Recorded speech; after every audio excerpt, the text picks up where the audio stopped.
नमस्कार मंडळी, घरोघरी मातीच्या चुली या मालिकेच्या आजच्या भागात आज आपण बघणार आहोत. जानकी आणि सुमित्रा जेव्हा सौमित्रला बोलवायला जातात आणि सांगतात की लवकर आवर, आपल्याला आज सयाजीरावांसोबत मंदिरात गुढी उभारायला जायचंय, त्यामुळे तू लवकर रेडी हो. तर ऑलरेडी सौमित्र हा खूपच टेन्शन मध्ये असतो आणि तो म्हणत असतो की तुम्हाला माझं लग्न सोडून दुसरं काही दिसतच नाही का, फक्त लग्न आणि लग्नच चाललंय तुमचं. तर ते बघून आता दोघीही घाबरतात. तर सुमित्रा म्हणत असते की परंतु सौमित्र, हे सगळं बोलण्याची ही योग्य वेळ नाहीये, कारण हे सगळं बोलण्याची वेळ कधीच निघून गेलीये. जानकी म्हणत असते की हो भाऊजी, आपण स्वतःहून त्यांच्याकडे गेलो होतो लग्नासाठी आणि तेव्हा तर तुम्ही काहीच बोलला नाहीत आणि आता का हे सगळं बोलताय. हे बघा, आपल्याला असं बोलून अजिबात चालणार नाही आणि मला समजतंय की तुमच्यावर या सगळ्या गोष्टींचं दडपण येणं अगदी स्वाभाविक आहे, परंतु आम्ही सर्वजण तुमच्या सोबत आहोत, तुम्ही अजिबात काळजी करू नका, तुम्ही लवकर आवरायला घ्या. त्यावर सौमित्र म्हणतो की ठीक आहे, तुम्ही व्हा सगळे पुढे, मी नंतर येतो मंदिरात. आणि मग जानकी, सुमित्रा, नानासाहेब, ऋषिकेश, घरातले सर्वजण आता मंदिरात जायला निघतात. सौमित्र हा मागून येणार असतो, कारण पहिल्यांदा त्याला अवंतिकाकडे जायचं असतं. त्यानंतर गुढी उभारण्यासाठी रणदिवे कुटुंबाचं मंदिरात आगमन झालेलं असतं. खूपच जल्लोषाने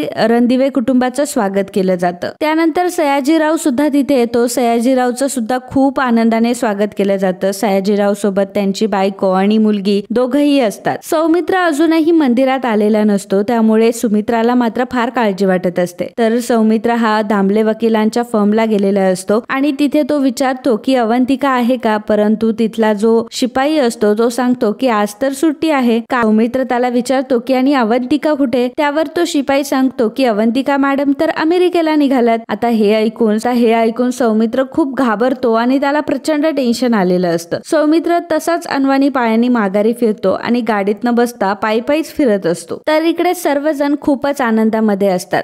जेव्हा सयाजीराव आणि नानासाहेब दोघंही एकमेकांसमोर उभे असतात, तेव्हा 15 वर्षाची मैत्री पुन्हा एकदा जागी होते आणि 15 वर्षानंतर नानासाहेब आणि सयाजीराव दोघंही गळाभेट घेतात. दोघांनाही एकमेकांना भेटून खूप आनंद झालेला असतो. दोघांचेही आनंदाश्रू वाहत असतात. घरातील सर्वजण प्रचंड खुश असतात. त्यांचे ते आनंदाश्रू आणि त्यांचा तो उत्साह, त्यांचा तो आनंद बघून घरातले सुद्धा खूप खुश होत असतात, कारण दोन कुटुंब आता पुन्हा एकत्र येणार असतात. गावकरी म्हणत असतात की आता नानासाहेब आणि सयाजीराव एकत्र आले म्हटल्यावर गावचा विकास तर आता 100% होणार. गावकऱ्यांना सुद्धा खूप आनंद झालेला असतो. ते दोघं एकत्र आलेले असतात. त्यानंतर सयाजीराव ऐश्वर्याची आणि बायकोची ओळख करून देतो. त्यानंतर नानासाहेब सुद्धा त्यांच्या बायकोची, ऋषिकेशची, जानकीची, सारंगची, सगळ्यांची ओळख करून देतो. आता जेव्हा सारंग आणि ऐश्वर्या दोघंही एकमेकांना भेटतात, तेव्हा दोघंही एकमेकांना ओळखतात. ऐश्वर्याला ही गोष्ट समजलेली असते की हाच तो आहे ज्याच्या घरची मी रांगोळी पुसली होती आणि सारंगला सुद्धा ही गोष्ट समजते. सारंग आता बोलून जातो की अरे, ही तर तीच मुलगी आहे की जिने आपल्या दारातली रांगोळी पुसली होती आणि कुंड्या सुद्धा तोडून टाकल्या होत्या. आता नेमकी ही गोष्ट ओवी ऐकते. ओवी म्हणते की काय सारंग काका, हीच ती आंटी आहे का जिने आपल्या दारातली रांगोळी पुसली होती आणि तिने आपल्या घरच्या सगळ्या कुंड्या तोडून टाकल्या होत्या. सारंग म्हणतो की हो बाळा, ही तीच आहे, परंतु आता तू काही बोलू नकोस, जाऊ दे, जे झालं ते झालं. असं म्हटल्यानंतर ओवीच्या मात्र मनात ती गोष्ट राहतेच आणि ओवी आता सगळ्यांसमोर बोलून टाकते की सारंग काका आणि ही आंटी तर आधीच भेटलेले आहे. हे बघून सुमित्रा म्हणत असते की काय रे सारंग, तुम्ही दोघं आधीच भेटलेत का आणि कसे काय भेटला होतात तुम्ही. तेव्हा ओवीच आता सगळं सत्य सांगून टाकते. ओवी सांगते की हीच ती आंटी आहे जिने आपल्या दारातली रांगोळी पुसली होती आणि आपल्या कुंड्या सुद्धा तोडून टाकल्या होत्या. हे ऐकून सर्वांना मोठा धक्का बसतो. तर जानकी आता ऐश्वर्याकडे बघायला लागते.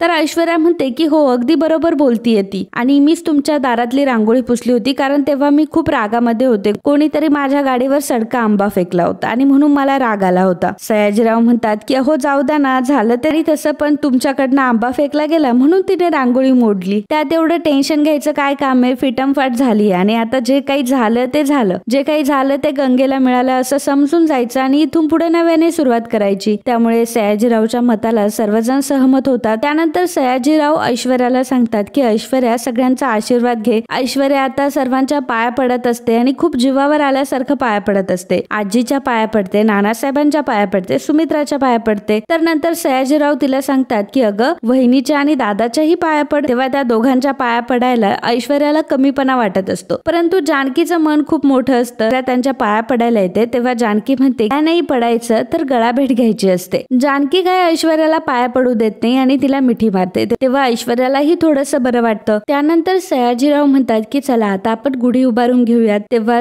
ऐश्वर्या त्यांना म्हणते की थांबा बाबा. हे ऐकल्यावर सर्वजण थांबतात आणि म्हणतात की काय झालं. तर ऐश्वर्या म्हणते की परंतु नवरा मुलगा कुठे, म्हणजे सौमित्र कुठे. सौमित्र काही दिसला नाही कुठे. त्यामुळे सगळेजण आता इकडे तिकडे बघू लागतात. सौमित्र अजून आलेलाच नसतो हे सगळ्यांच्या लक्षात येतं. आणि मित्रांनो, आजचा हा भाग इथेच संपतो. पुढील भागात आपल्याला बघायला मिळणार आहे मंदिरामध्ये सौमित्र आलेला असतो. सौमित्राची हालत खूपच वाईट असते. त्याचे सर्व कपडे खराब झालेले असतात, पायात चप्पल नसते आणि अशा अवस्थेत तो मंदिरात आलेला असतो. ते बघून सगळ्यांना मोठा धक्का बसतो. जेव्हा ऐश्वर्या त्याला बघते तेव्हा अवाकच होते. सयाजीराव म्हणतात की चला आता आपण लग्नाची बोलणी करून घेऊयात. तेव्हा ऐश्वर्या म्हणते की नाही डॅडा, थांबा 2 मिनिट. मला सगळ्यात पहिल्यांदा सौमित्र सोबत बोलायचंय. सौमित्र सोबत जर माझे विचार जुळले तरच मी या लग्नाला हो म्हणेल. तर मित्रांनो, असेच घरोघरी मातीच्या चुली या मालिकेचे डेली अपडेट बघण्यासाठी आताच आपल्या चॅनलला सबस्क्राईब करा. आणि हा व्हिडिओ तुम्हाला आवडला असेल तर व्हिडिओला लाईक आणि कमेंट करायला विसरू नका. धन्यवाद.